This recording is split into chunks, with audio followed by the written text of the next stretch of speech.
Welcome to another episode of Respections. Today we have a presentation and we hope you will enjoy. Stay tuned for many more exciting episodes.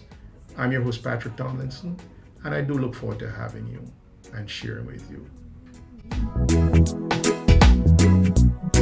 Days has come and days has gone. Oh yeah, days are coming and many more yet to be born. And I ask you, what are we gonna do? I ask you, my sister, what are we gonna do for them in those crucial times?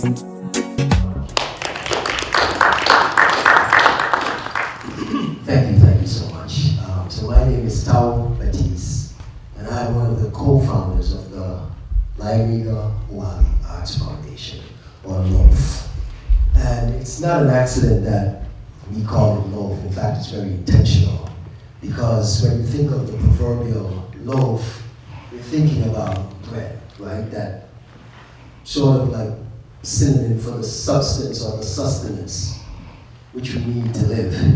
And so when we thought of LOAF, we wondered how we could feed the arts and artistic development of St. Kitts and Nevis, the place where the founders of LOAF were born. And why LOAF? I mean, it plays into a number of things. As you can see, up top, Liamuiga Oualie Arts Foundation. For those who are new to this, Liamuiga is the indigenous name, the pre-Columbian name for St. Kitts, and it means fertile land. Oualie is the pre-Columbian name for Nevis, and it means land of beautiful water. And so with LOAF, what we sought to do, even as we're in the modern, we thought, how could we go back to our indigeneity to talk about the roots of St. Kitts and Nevis on a global scale and to expose that to the world, right? So we call it an arts foundation, but be not fooled. When we think of arts, we also think of science and math as arts, right? So our primary gist is to provide academic scholarships from the primary to secondary and even to tertiary level of students in St. Kitts and Nevis. So yes, we talk about feeding the arts and the artistic development of St. Kitts and Nevis, but primarily we believe that a lot of that feeding begins with the young. And because many of us in the group, or most of everyone in the group actually, were recipients of academic scholarships and fellowships that funded our educations, we thought, well, why not do the same thing? Right? When we come from small places such as St. Kitts and Nevis, intellectual capital becomes primary, right? Particularly as we moved away from agriculture and manufacturing, we thought, well, how can we help young people in our country achieve some of the things that we ourselves have achieved on this end, since none of us are actually in manufacturing, but we are in a certain kind of production, an intellectual production. So my partners, I teach at the City University of New York, but my partners, Michelle Rand is an attorney, Nayoka Gums is an architect, Jackie Woodley is also an architect, right? So that's really our intellectual capital there. And so we thought, well, how could we pay it forward in our country while, since we live in New York City, amplify not just the arts and culture of our country, but our people on a global scale. And so that's how LOAF came about. So I really won't spend a lot of time talking about LOAF. Just wanted to give it to you from the heart. I have my notes, but no notes tonight. From the heart, because when we thought about LOAF, we thought about it dearly, and we said, well, how can we really do something that means something to each of us on a very personal level, right?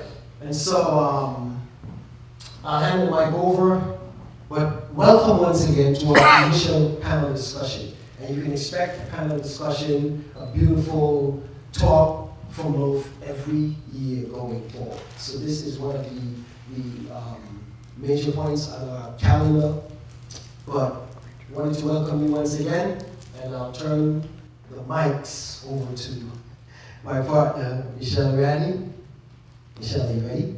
Thank you all for coming out and supporting Liamuiga Oualie Arts Foundation.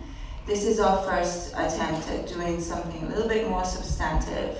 In the past, we've hosted celebrations for poetry, and we have, as Tom mentioned, the Sugar Experience, which we are going to be planning as soon as this event is wrapped up. But this evening, we thought we will tackle this issue, and we've invited our panelists this evening to discuss it. So I'm going to take a few minutes to introduce our panelists. So this evening we have with us Ambassador Jacinth Henry-Martin. And Ambassador Henry-Martin is a seasoned diplomat. She's the ambassador for St. Kitts and Nevis to the United States. She's a public servant and cultural advocate from St. Kitts and Nevis with a career spanning over 2 decades. She has served at the highest levels of international diplomacy and governance. In 2023, she returned to service of her country as Ambassador Extraordinaire and Plenipotentiary to the United States and Permanent Representative to the Organization of American States, OAS, a role she previously held from 2011 to 2015 as the first female appointed by the government of St. Kitts and Nevis in this capacity. Her diplomatic work has included non-resident ambassadorships to Mexico and Paraguay, chairing the OAS Permanent Council and senior roles within the OAS General Secretariat. Ambassador Henry-Martin's public service includes her tenure as elected Federal Minister of Information, Culture, Youth and Sport in 2000, and earlier as Director of Culture. Internationally, she served as Deputy High Commissioner to the United Kingdom from 2005 to 2008, and as Director for the St. Kitts Tourism Authority Office in the United States. Academically accomplished, she holds a master's in technical and specialized translation with multilingual fluency in English, Spanish, French, and working knowledge of Portuguese. An artist at heart, she's also a published poet and spoken word performer, known for weaving culture into her advocacy and youth membership. She's a proud mother of 3 adult sons. Welcome, Ambassador Henry-Martin.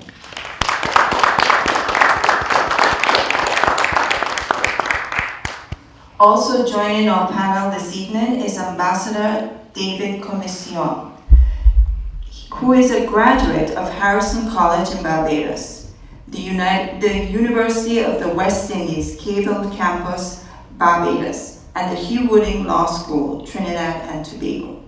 He has been a practicing attorney at law since 1984.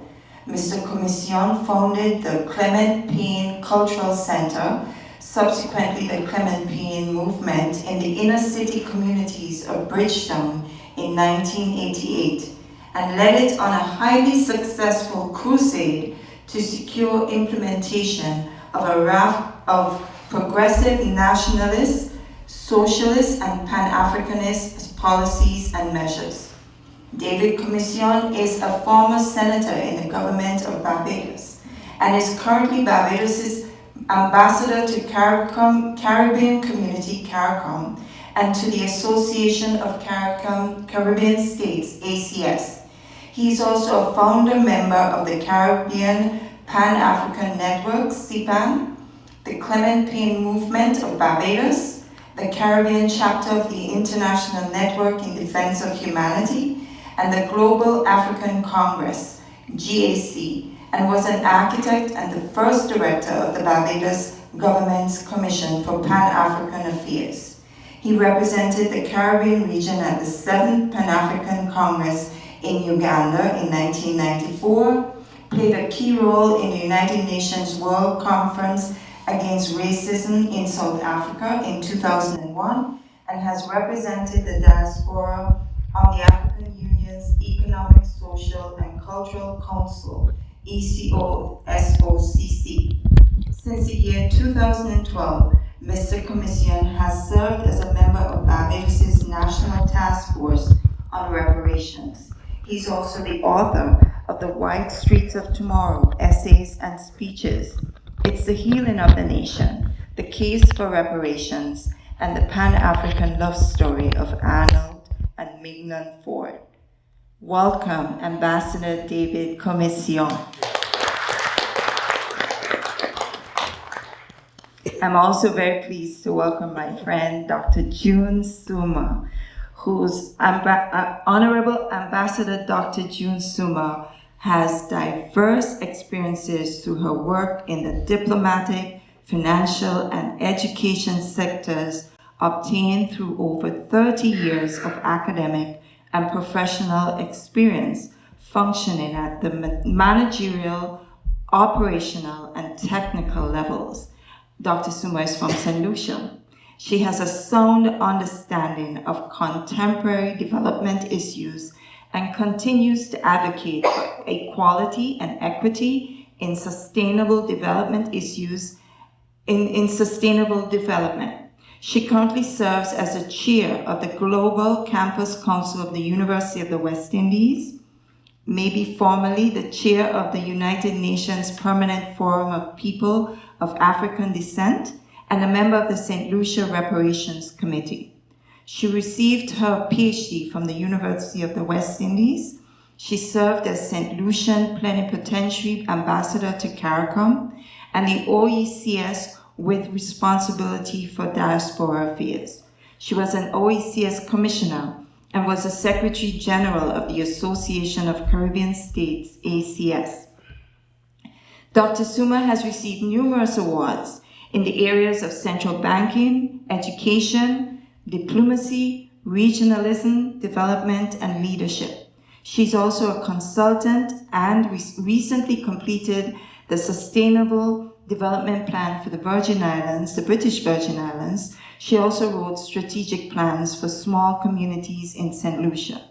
She has published on regional integration, cricket, issues on enslaved women and women of African descent, emancipation, reparation, and on the work of Nobel laureate Arthur Lewis. Welcome, Dr. June Soomer. And it is with great pleasure that we welcome Dr. Teo-Carlo Straun to the panel. Dr. Straun is from St. Kitts. He is board certified in general psychiatry and addiction psychiatry by the American Board of Psychiatry and Neurology. He earned his medical degree from Rutgers Medical School, completed his residency in adult psychiatry at the University of Massachusetts, and further specialized with a fellowship in addiction psychiatry at Yale School of Medicine, where he now serves as a research scientist and lecturer in psychiatry. Dr. Straun's practice, Straun Health and Wellness, integrates mental, physical, and spiritual health, emphasizing overall wellness as crucial for quality of life. His services include psychiatric evaluation, psychotherapy, medical management, motivational enhancement therapy, auricular acupuncture, and other holistic recovery models for mental illness and substance use disorders. Committed to community service, Dr. Straun played a pivotal role in the Barbershop Health Network, a project aimed at reducing health disparities for men of color. He's also involved in various academic and clinical roles, including as a trauma training specialist for the Connecticut Judicial Branch. Dr. Straun's professional passion is connecting with patients and communities to enhance mental health and wellness. His numerous invited lectures, publications, and professional service reflect his extensive contributions to mental health and addiction psychiatry. Through his clinical practice, teaching, and outreach initiatives, he remains an influential voice in addressing mental health issues, especially within underserved communities. Welcome, Dr. Teo-Carlo Straun. So the first questions are for Ambassador David Comissiong. And the very first one is, Nancy Fowler, in her essay Towards a Comparative Perspective on Caribbean Immigration, claims that the Caribbean has been more deeply and continuously affected by international migration than any other region in the world. Emigration has long been a way of life for many Caribbean people as they have searched for opportunities that are not available at home. Let me just reiterate, I know it's been on the fly outside, but the topic is this evening is the migration of Caribbean nationals to the global north, a transnational experience. So, Ambassador Comissiong, if you can, the question is, please chart the course for our audience and explain some of the drivers of migration of Caribbean peoples to the global north, starting at the very beginning. Thank you. Thank you. Thank you very much. The drivers of Caribbean people's migration to the global north.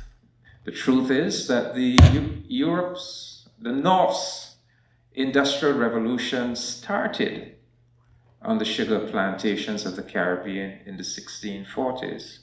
I often tell people that in the 1640s there were no factories in Britain. If you wanted to find a factory, you had to come to Barbados.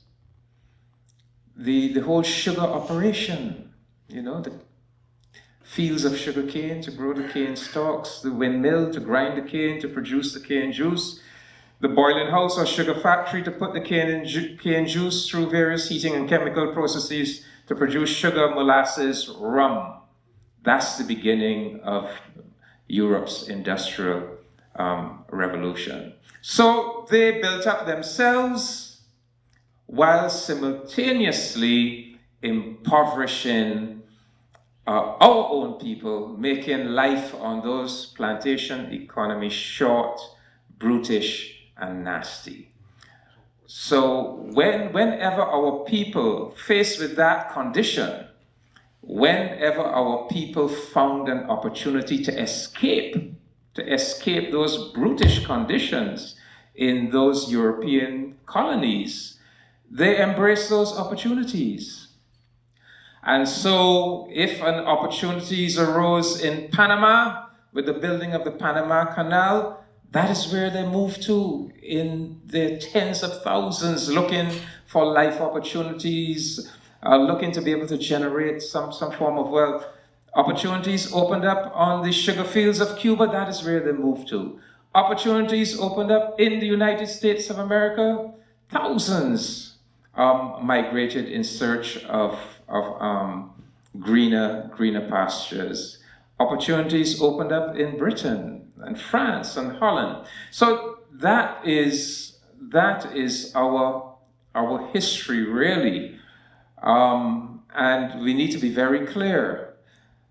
For the vast majority of the colonial period, life on those European colonies was very exploitative. It is, when we look at a place like Barbados today, it's a relatively well-developed society, a high human development index, free education, free healthcare. Well, that is a product of the very recent modern period, when Black people finally were able to win the right of the vote and were able to use the vote to elect their own Black governments, which then used the power of government to uplift the standards of the masses of people. But prior to that, during the regime where the planter merchant oligarchies ruled, life for our people was extremely bleak. So yes, the driver has been, for most of our history, the driver has been dire poverty, lack of living opportunities. In more recent times, as under Black leadership, our Caribbean countries have risen the ladder. Well, it is less, obviously, it's less extreme. People are not being, the driver is not abject poverty and total lack of life opportunities.